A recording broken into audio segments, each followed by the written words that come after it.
Hello, you guys. This is Josh Vision, and I'm here to give my Vikings Season 5B Episode 12 review. In my honest opinion, I feel as though this is the best episode so far when it comes to the second half of Season 5.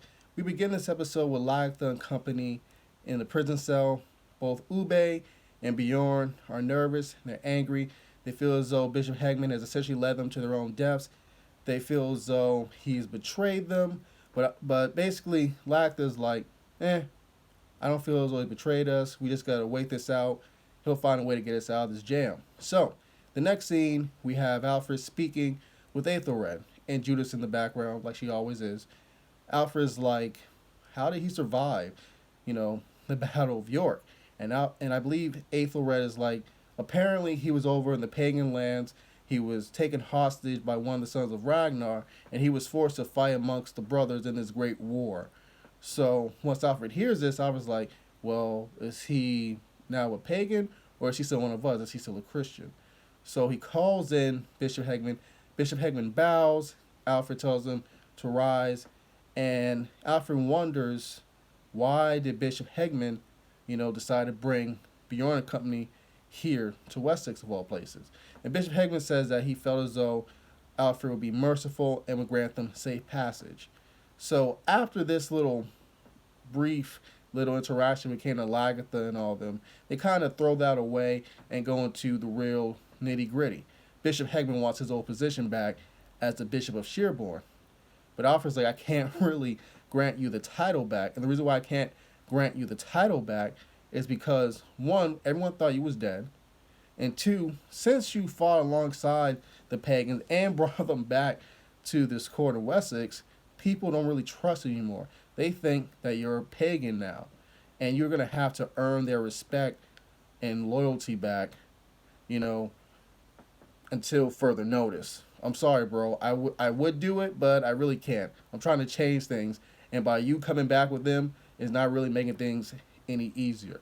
So after this, we have a scene with Bishop Hegman going to the church in Sherborne, confronting his old friend Lord Cuthbert, the current Bishop of Sherborne. So essentially, find out in this scene that Lord Cuthbert is a lover of the flesh, just like Bishop Hegman. But the difference is Bishop Hegman's love for Christ, Christianity, and God, and the ways of Christianity is much more genuine than Lord Cuthbert. Because Lord Cuthbert, all he cares about is power and the materialism that comes with being the Bishop of Sherborne.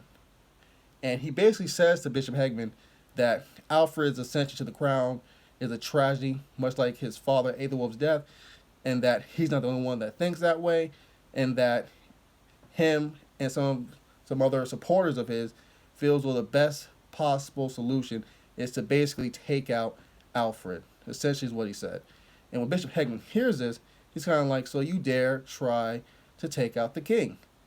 And Lord Cuthbert is like, "Listen, it's the best way, for Christendom. It's best for the Catholic Church. We have to do this." And Bishop Hegman is like, "Listen, you best resign, or the wrath of God will fall upon you." Basically, or I'm just going to take you out. So Bishop Hegman returns to Wessex. He tells Lagtha that Alfred's life's in danger. So I believe after this scene, we have the arrival of Judith's niece, Elswith. So I believe Elswith, Alfred, Judith, Aethelred, and company, they go to this feast, in the royal court. And it's kind of awkward, especially since Bjorn and company's there. And we all know about the whole little rivalry between the Norsemen and the Anglo Saxons. So Alfred tries to break the ice by mentioning to Elswith that her father saved his life and that he was a great warrior. But Elswith is more concerned with Bjorn, who's also seemed to be very concerned with her too. They're both staring a hole at each other like they want to share a bed. I wonder if they will. Anyways, later on in the episode, we have basically Alfred speaking with both Ube and Bjorn about the whole deal with East Anglia. Because if I remember correctly, even before the feast scene, Bjorn and Ube didn't want to make a deal with Alfred unless they immediately got their lands in East Anglia, which King Egbert has promised them. And surprisingly, Ube still had the contract, which was signed. But Alfred tells them, listen, it doesn't matter if he signed it. He wasn't the king to begin with. He gave the crown to my father Aethelwulf. So therefore, the contract is non-void. It doesn't matter. Now, I will give you the land of East Anglia, like I promised, but not now. It's not the time. And Bjorn doesn't really want to hear it. He's like, come on, give us the land. And Alfred's like, listen, man, you're not going to force my hand. Just be thankful I haven't killed you yet. I'm letting you basically be in my royal villa, have my wine, have access to my kitchens. Be thankful. I'll keep my end of the bargain as long as you and you do the same. Good day. I gotta see my wife. So after that, we have Alfred basically telling his soon-to-be wife, Elswith, that he's sorry that he hasn't really been able to see her as much as he wanted, but once he's done with the business of the realm, that he swears that he'll spend a lot more time with her. So after that, we see Elswith be fascinated with the fact that, well, more fascinated with the pagan ways, mainly the fact that a woman is allowed to fight a man, as she's seen Ube and Torvi basically have sword practice with each other. She's also fascinated with Bjorn. As I mentioned earlier, I think at one point in this episode, her and Bjorn kiss and she pulls away. And then later in the episode, she actually sleeps with Bjorn, but she's quick to mention the fact that she's a virgin. So I believe, no, we have one more thing in regards to Wessex. Basically, Alfred calls Ube and he mentions the fact to Ube that, listen, I need you to become a Christian, or it'll be better for everyone if you became a Christian. And Ube's like, listen, Bjorn or anybody else wouldn't really go along with that idea. And Alfred's like, that's the exact point. You're most like Ragnar, so you can see the bigger picture, and you're the most likely to do it. So what do you say? So Ube's kind of like, let me think on it. So after that, I believe we're done with, no, we're not done, actually, no. We're not done at all, actually, with this. We have the death of Bishop Shearborn, Lord Cuthbert, at the hands of Bishop Hegman, which happens at the end of the episode, actually.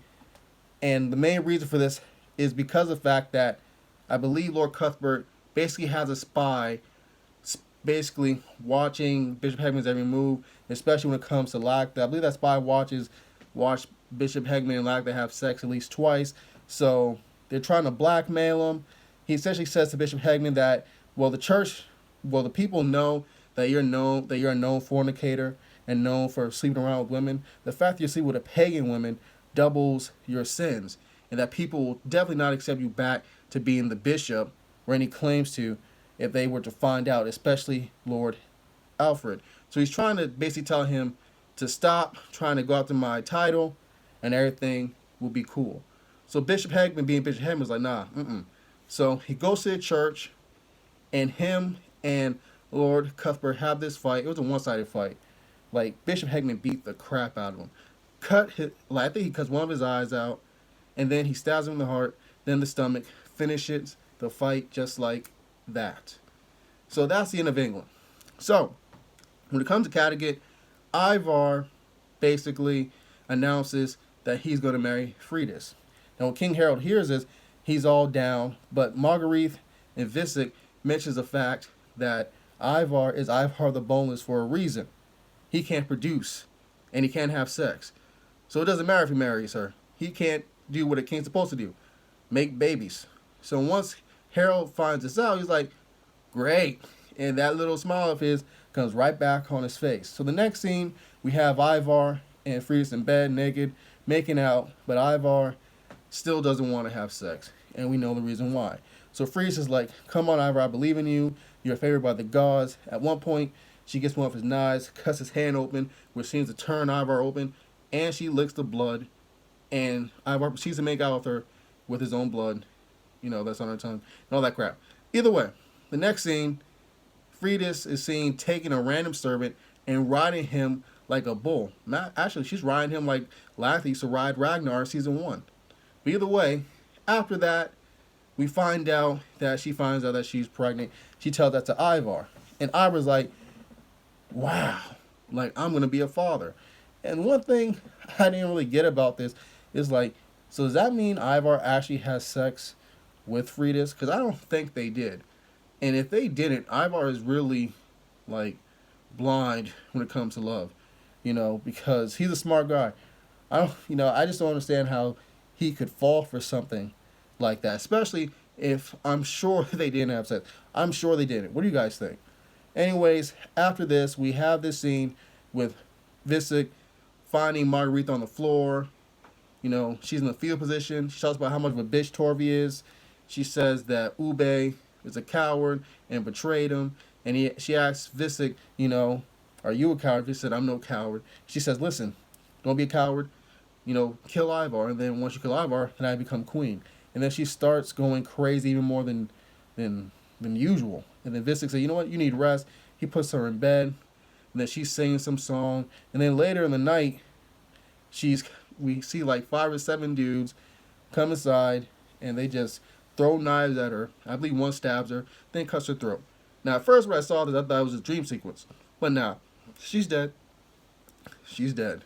And I believe the scene prior to that, Ivar did mention the fact that they should kill Marguerite. And I believe the reason why, because he had a dream that Marguerite was the one that killed him.